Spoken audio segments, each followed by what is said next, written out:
one wig at a time. Sandy Sandberg received a call several months ago from a school guidance counselor who told her about a 15-year-old student with leukemia. The student had lost her hair in treatment and her family could not afford a wig. Sandberg, who co-founded the Wig Exchange, a volunteer organisation that provides women undergoing chemotherapy with high-quality donated wigs, asked the counsellor to send a picture of the girl so she could search her stock for something suitable. The photo made Sandberg, 41, sit down. The girl was a perfect match for the wig the organisation had received 9 months earlier, one with a powerful story. It had been owned by a 23-year-old who had battled leukemia and had been devastated by the idea of losing her hair. Her college friends had pooled funds, raising enough money to buy her a beautiful €3,000 wig with long, straight, brown hair. "I couldn't believe it," Sandberg said. "It looked beautiful on her." This is the work that Sandberg does with the Wig Exchange, which she started roughly a year ago with her friend Kate Conn, herself a breast cancer survivor, and Kate's husband Paul. Sandberg previously worked as a nurse practitioner in a private practice in New York City, then launched a business providing starter kits to new parents, which provided tips and produced samples. But after the September 11th attacks, which killed 2 of her husband's best friends, the business crumbled. The couple, who were high school sweethearts, took stock and moved their 2 young children to the suburban area of Rye, New York.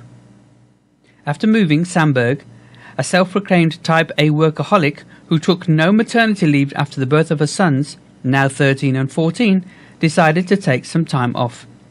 She did some volunteer work and in 2006 participated in the Avon Walk for Breast Cancer to honour a close friend who'd recently died from the disease.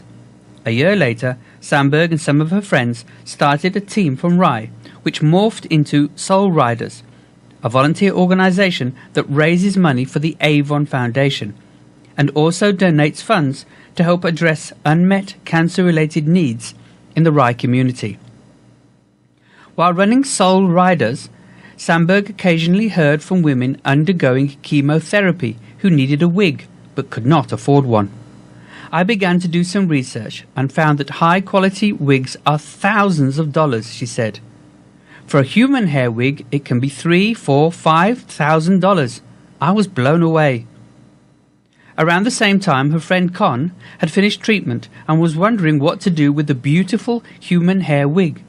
She didn't want to throw it away, but her children didn't want to see it. The 2 women and Con's husband hatched the idea for an exchange that would provide donated wigs to women going through chemotherapy regardless of their income. Early on, a local newspaper heard about the organisation and wrote an article. Sandberg received roughly 90 calls in just 2 days. Today, the Wig Exchange has received almost 400 donated wigs from all over the country. Intake is handled by 3 volunteers, including Sandberg, who have their wigs professionally cleaned and photographed before sealing and storing them in what was once the playroom for Sandberg's sons. One of the great surprises for Sandberg is how therapeutic the program has been for donors. This is a big step for them, to give their wig away and to be aware that somebody is coming after them and is going to walk those same steps, she said. This is a tangible way of paying it forward and helping the next person. Helen, Doron,